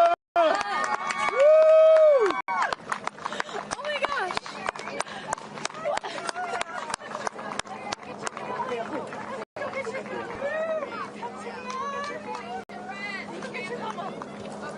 Gail! I just have to have a moment with the ground. Let me just appreciate the ground for just a second. Thank you, Jesus. Oh my God. That was amazing. Gail. That was amazing. I'm so proud. So proud of you. Oh my God.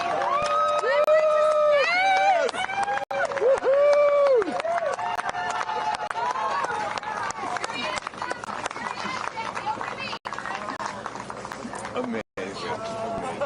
I'm so proud of you. Kerianne, we got your people over here. Come right around the bushes here. Come on. I can't hear I have no, it's not working. So someone just tell me when we're on. Does anyone have our app?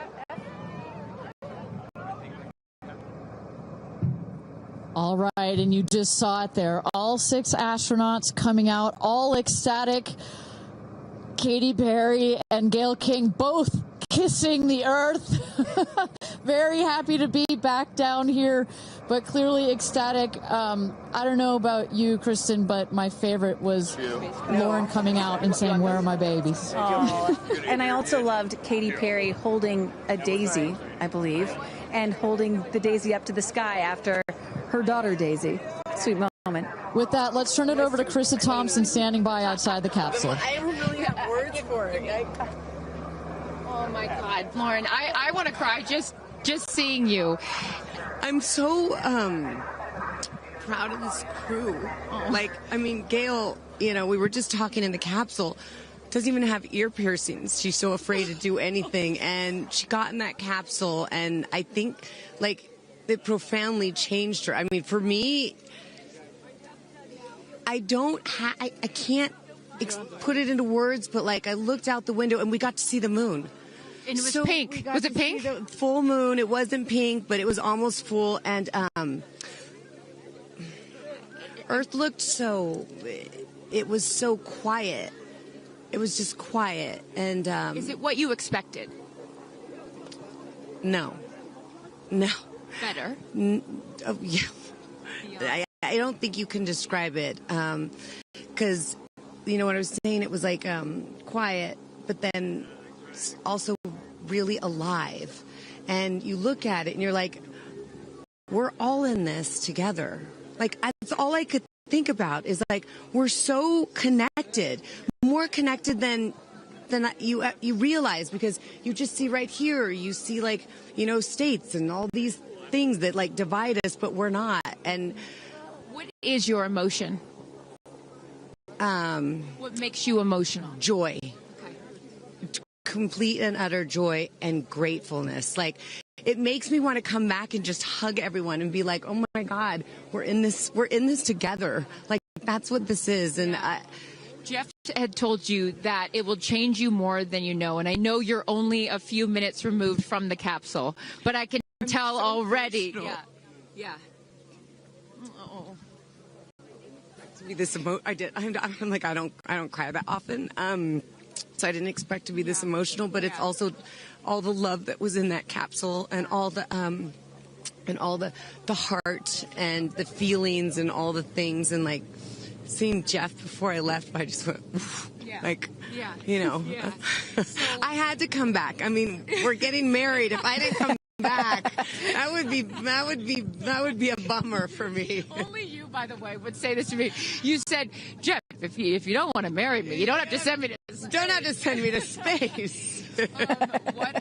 What an incredible experience for you. But the fact that when you're in there, we got to hear some of your audio, but give us some of those moments when you guys, just from the second you took off to the second you landed, describe, if you can, for us what we didn't get to hear. It was a feeling of joy and camaraderie. It was a feeling of gratefulness. It was a feeling that we're doing this. And, you know, Alan Shepard, I told you about this, did the same exact flight. And he became the first American in space. And 6 women just did the same flight that he did. Oh, I just want to keep hugging you. It's really cool. Yeah. And I hope that more people get to see this, because I feel, I don't even know how much it's going to change me. And I want to thank the Blue team. I mean, look at them. I mean, they work so hard to make sure this vehicle gets up and safe. And I'm so proud of you. I'm so proud of you. It's one thing to say you're going to do it. It's another thing to actually do it. And I know there's a phrase in your family that life takes off on the other side of fear. And here you are, just having landed back on Earth. And now you are officially, Lauren Sanchez, already adding to your extensive resume, you are an astronaut. Congratulations. Thank you. I'm very excited. I'm excited to share it with the world, and I'm so grateful to everyone here. I love you. Go be with your family. But to process and download what just happened to me. Well, get on in here, Amanda. Someone that can now articulate exactly how Lauren is feeling. Lauren being so candid about overcome with emotion. How are you feeling? I know, Amanda, this has been a dream of yours, a long-awaited dream.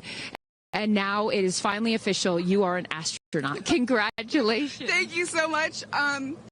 You know, I usually have nice words to say, but in this moment, I just want all survivors to know that you can heal. No dream is too wild. And that if it's so wild out there, like going to space, you can absolutely make it through, and it can absolutely be possible. You mentioned to us prior to going up, you said that you needed to go to space to heal. I know you're only a few minutes removed from this incredible experience. Do you feel healed? You know, I had a zero-G indicator that I didn't know if I would bring, and I ended up bringing it. And explain for the folks at home that don't know what that means, what it is that you're holding. Yes, the zero-G indicator is something all astronauts have that floats once you hit space, lets you know you're there. I brought a promise that I wrote to myself. I've talked about that. And share for what is this right here? Yes, and this one I didn't know if I would bring, but I ended up bringing it and floating it, and it's the hospital van from the day. And I got to honor her today. And I'm so grateful to the thousands of people, the engineers, the scientists, just everyone who has made this a reality. And you also have written here, I know that you had this on your laptop, right? Yes, that's right. This is my zero-G indicator, a promise I made to myself that if I were to pause my astronaut dreams and fight for rights, that one day I would return to her. And it says, never, never give up. Well, those dreams are no longer on hold. You are finally an astronaut. Congratulations. Enjoy this moment with your family, and thank you for sharing it with us. Thank you, Amanda. Kerianne, you said to me yesterday, you said, when I get out of that capsule, I'm going to be an emotional wreck. And I think what I will just say, for anyone that has never had the great privilege of being here, this is my first time at a launch, and it is very emotional. Describe, if you can, how you're feeling. I have almost no words. It was the most incredible experience of my life to be up there and see like such vast darkness in space and look down on our planet. The moon was so beautiful, and that was like, I felt like that was a special gift just for me. I'm so sorry. No, don't apologize. Are you kidding? You just went to space. You just went to space. This is it. And like knowing that everything, like everyone I loved was standing down there looking back up at me. And I just hope that these types of experiences, clear a path for everyone to be able to do that. You told us a beautiful story about your son when you told him you were going to go to space, and that, get over here so I can hold you, and that he went back to school and he was all excited to tell his friends that his mom was going to space, and they said, your mom can't go to space. Moms don't go to space. Well, guess what? This mom just went to space. Congratulations. You are officially an astronaut, and I know you're wearing a very special necklace from an incredible group of people that you hold near and dear to your heart. What would you like to say to them watching? I'm wearing a few necklaces today. My dear friends threw me a blast-off party and gave me this feather, which obviously represents the Blue Origin logo, and it felt so special to have it close to my heart. And in space with me. And I feel like it helped me take all of them with me on this journey. Yes. Well, I will let you go enjoy this historic moment with your family, and thank you for sharing it with us. Congratulations. You're an astronaut. Gail, get on over. I'm still Floating. I can't believe it. I cannot believe it. I'm so proud of you. And I know that I speak for the collective, because you have been so honest. You've been so vulnerable. And I spoke to your best friend prior to you taking off, and I asked her why it was so important for you to do this. And she said, so she said, so she didn't have to hear you say, I wish I would have done that. That's so true. But now, Gayle King, you are officially an astronaut. How do you feel? I still can't accept that word, but I will say I can't even believe what I saw. When somebody calls this a ride, this was not a ride. What happened to us was not a ride. This was a bona fide friggin' flight. And our instructor, we were so well prepared. So every noise we heard, we knew. But the flight instructor said that I am her best success story. Why? Because she's never had somebody go through the course who's terrified of flying.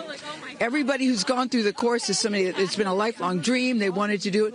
So she said, I'm her best success story. I'm so proud of me right now. I still can't believe it. I still can't believe it. I was just going to say, prior to the launch, you said that you would be so proud of yourself if you went through with this, and you did. What was the best part, Gail? It's oddly quiet when you get up there. It's really quiet and peaceful, and you look down at the planet and you think, that's where we came from. And to me, it's such a reminder about how we need to do better, be better. Do better, be better human beings. And what do you mean by that? Processing. Well, it's so nasty and so vitriolic nowadays. And I mean, if everybody could experience that peace that we had up there, and the kindness and what it takes to do what we did, all the people that it took to get us up there and get us back safely, I'll never, ever, ever forget. And when we were up there, have you talked to Katy yet? I have not. Okay. When we were up there, after zero G is very difficult. All the training about this is how you get in the chair and this. I look like a friggin' moose getting in the chair. It was like, just let me get in the chair. Let me get the seatbelt on. But, we had a very do this. How would you describe it? It's very difficult because you're floating. But the best part was when we got back in our seats after zero G's, Katy sang "What a Wonderful World." She did? Isn't that nice? Come on. She sang "What a Wonderful World." I see dreams. Oh, yes. Oh. Because we'd been asking her to sing all the time, and she wouldn't. And then, because everybody said, sing Roar, sing Fireworks. And she said, it's not about me. I wanted to talk about the world. Wow. Isn't that nice? You got to ask her about that. That's really special. And when Lauren got out, she was overcome by emotion for a lot of reasons, and rightfully so. But she spoke to the group and how close you guys have all become because of this experience. How would you describe the camaraderie that you guys now have together? I would say that we are forever bonded, because you can't go through what we went through to look out for each other, to help each other, and not be changed by that. It really is a true, people throw the word around, but it really is a true sisterhood. But it speaks to how we were set up for success. The training was so, I can't stress this enough. The training was so friggin' good. We were set up for success. And it went exactly as they told us it was going to.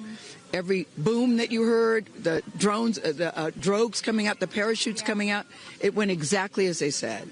Are you glad you did it? I am glad I did it. Yeah. I am glad I did it. Yeah. I am very glad. I have no regrets about doing it. What would you say to people watching right now that are scared, that are fearful of anything? What would you say to them? Well, I just said I'm stepping way out of my comfort zone because this is so not like me. I said up there, I might now get my ears pierced. I've always been afraid. Which is great. I love that you've never had your ears pierced. No, even Hootie at the training center. You don't have your ears pierced? I go, because it hurts. Oh, my gosh. But I mean, for people that are afraid, Eleanor Roosevelt once said, courage is doing something that scares you, but you do it anyway. And I stepped out of my comfort zone in a way that I never thought was possible for me. Mm-hmm. And now that I've done it, I really do feel I can take on anything. Anything. Congratulations, Gayle King. You are an astronaut. Thank you, Chris. I am so excited for you. I'm so excited for you. And I'm going to go with you to get your ears pierced because I want to get another hole right here. Go enjoy this with your family. Thank you so, so much. Aisha, oh my goodness. Congratulations. Congratulations. You are officially an astronaut. How do you feel? Also, how do you look perfect after just going to space? I mean, my goodness. I will never be the same. I mean, when you get up there and you see the Earth, and it's so beautiful, and it just fills the screen, and it's not just your window. It's like everybody's window, and there's no boundaries, there's no border. There's just Earth. Wow. It's incredible. You know, Gail is so honest that this wasn't her dream, but this was a dream of yours. How do you feel now that you just achieved it? Like I picked the right dream. And when we landed, I said, Exuma, I'm good, blue calm, but I'm ready to go back. Wow, really? Yeah. What was the best part for you? The best part for me, actually the whole thing. But we got in and we counted down from 10. And then I started to hear some singing. And when we lifted off, everybody, you could just feel the energy in the capsule. And when we got up there and we got out of our seats, we all just looked at each other. And there was this moment, and I can't wait for people to see it on the video, but there was a very special moment between all of us. And it's just beautiful. It's so beautiful. Yes. Where is your grandfather? Your 92-year-old grandfather, who I know you were so excited to bring. What did he say to you when you got out of this capsule and got to see him for the first time? He said, I was really worried for you, but then Oprah squeezed me. Oprah has a way of making us all feel just a little bit more at home and a little bit calmer. I know your father is watching down on you, and he is your angel. What do you think he's thinking right now in heaven? I think he was like, woo! To have the opportunity to have flown his star in my flight bag and to have a perspective that very few people get to have of Earth, I just feel a renewed connection to everything in life and where we are, and I can't wait to go back out there and pour what I've learned into the world. You have given so much to so many, and I know there are a lot of people watching right now, some young boys and some young girls that are inspired constantly by you. What would you like to say to them? Dream it, plan it, and go and do it. I never really thought I could go to space, although I really wanted to go. And today just confirmed that dreams are real, and sometimes reality is wrong. And your dreams just came true. Congratulations. Go enjoy this with your family. Thank you for sharing your experience with us. Katie. Of the group. No, you're not the crier of the group. Feeler of the group. No, you are not. I'm crier. I'm going to tell you something right now. You are officially an astronaut. Thank you so much. How do you feel? I feel super connected to love. So connected to love. I think this experience has shown me you never know how much love is inside of you, like how much love you have to give, and how loved you are until the day you launch. We had these incredible shots of Daisy watching you as the rocket, it'll make me cry, as the rocket's going up, and she was so proud. Just kept saying, Mommy, Mommy. And I know you'll feel the same way when you watch it. And you brought a real-life Daisy up. That's it was right. important for you, not only because it's your daughter's name, but why else was that important to bring it? daisies are common flowers, but they grow through any condition. They grow through cement, they go through cracks, they go through walls. They are resilient, they are powerful, they are strong, they are everywhere. Flowers are, to me, God's smile, but it's also a reminder of our beautiful earth and the flowers here and God's smile and the beautiful magic that is everywhere, all around us, and even in a simple daisy. So to really appreciate it and remember it and take care of it and protect it. Gail shared with us the song that you sang when you got up there. What a wonderful world. Why was that important to sing that particular song? I've covered that song in the past, and obviously, like, my higher self is always steering the ship, because I had no clue that one day I would decide to sing a little bit of that in space. But I think that it's not about me. It's not about singing my songs. It's about a collective energy in there. It's about us. It's about making space for future women and taking up space and belonging. And it's about this wonderful world that we see right out there and appreciating it. This is all for the benefit of Earth. You have done so many incredible things in your life, selling millions of records, selling out stadiums. Where does this experience rate for you? This experience is second to being a mom. Yeah, that's it. And that's why it was hard for me to go, because that's all my love right there. And I have to surrender and trust that the universe is going to take care of me and protect me, and also my family and my daughter. Because, like, I am full up from being able to get that gift of being a mom. And to go to space is incredible, and I wanted to model courage and worthiness and fearlessness. You did. You said you wanted to go to space for the fearless women in your life as well, your sister and your mom. Yeah. What was their reaction when you got to see them after you got off the capsule? I have only seen my mom, and I was like, "Are you okay, Mom?" She just knew. She knew. She was totally okay, and I'm sure she was speaking in tongues underneath her breath, as she does all the time. She would do that for anything else, but definitely today. But she was so super confident. My mom, she has this thing where she can see. I mean, even down to the name of, like, the capsule being tortoise. I know you spoke to all of your fans about that the capsule's named tortoise, the feather on the side, that, you know, the symbol of Blue Origin, all of those gave you confidence that this was the right thing for you to do, correct? Yeah, because I just asked for a sign from the heavens, from my angels, and they're like, well, here's the feather, which is what your mother calls you, and if that's not enough, the capsule's named Tortoise, which is your second nickname that your mother calls you. And I'm like, okay, I'm going. Yeah. I got the message, and I'm gonna get the message. Before I let you get back to your family, I just have to ask you, describe for us, because you're so brilliant at putting, you know, words together and describing moments that we can all appreciate later. How would you describe the moment when you took off and then the moment you landed?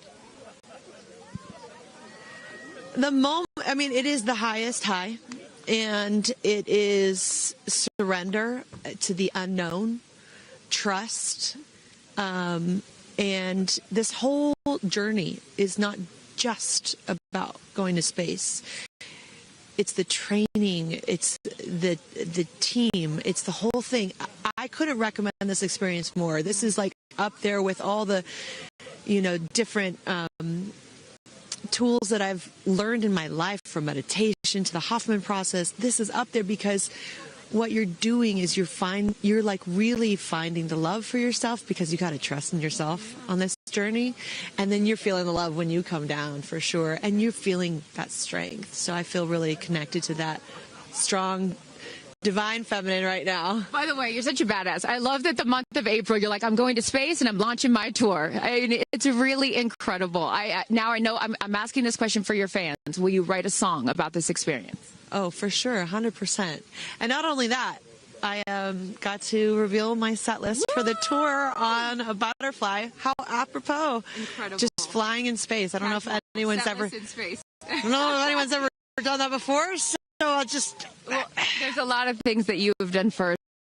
You are now officially an astronaut, and let me just tell you, On behalf of everyone here at Blue Origin, our webcast, and everyone, all of these individuals that put this incredible thing on, congratulations. Thank you so much. Thank you for sharing your experience.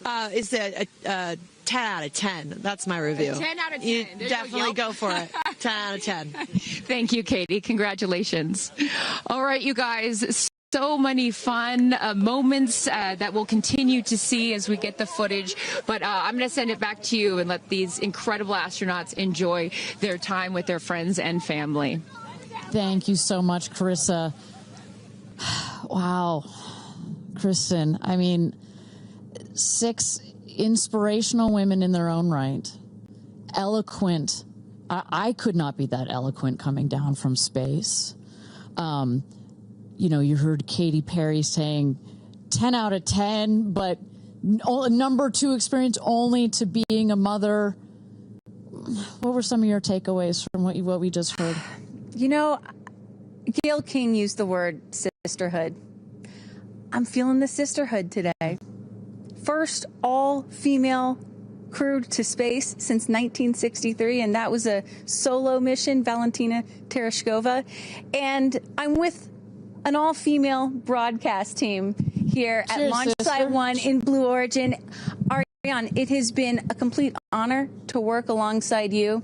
It has been such an honor to watch all of the things that these women and their loved ones have said about what this experience means to them, because I am a firm believer that if you don't understand why people come out here to watch a space flight, it's just because you haven't seen a launch yet and you haven't been a part of this experience. And I truly believe what we witnessed here today is something that will continue to open up space flight and this experience for all of humanity and our little ones at home. 100%. You know, I said it earlier.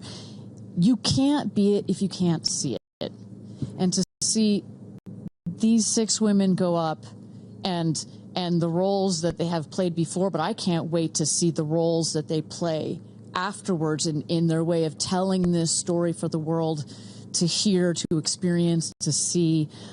This is just the beginning. So I want to give a shout out to them, because as you saw, that is coming out of your comfort zone, whether you wanted to go to space or you're like Gail and you didn't anticipate it. Thank you for trusting yourselves and to their families and trusting their loved ones with Blue Origin. We are very proud to do that. I'm so proud of Gayle King, too. I wonder if she's still afraid to fly on airplanes after flying to space. Have we cured her of her fear of flying? I don't know. We've cured her for getting her ears pierced. So there we go. Baby we'll take steps. that one. Let's start with that one after this not so baby step.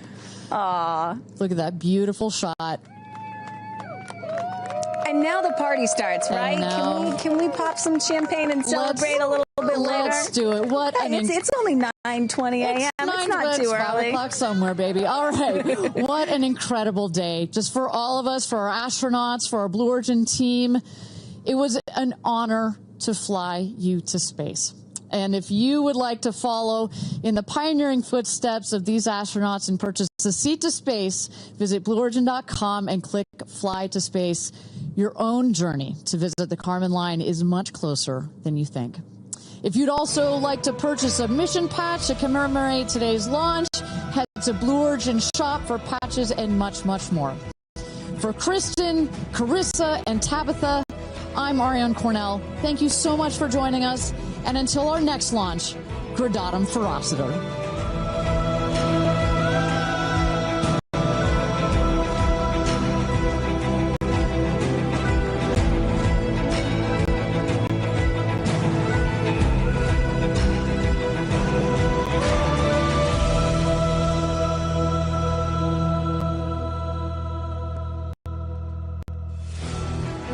Have you ever dreamed of going to space?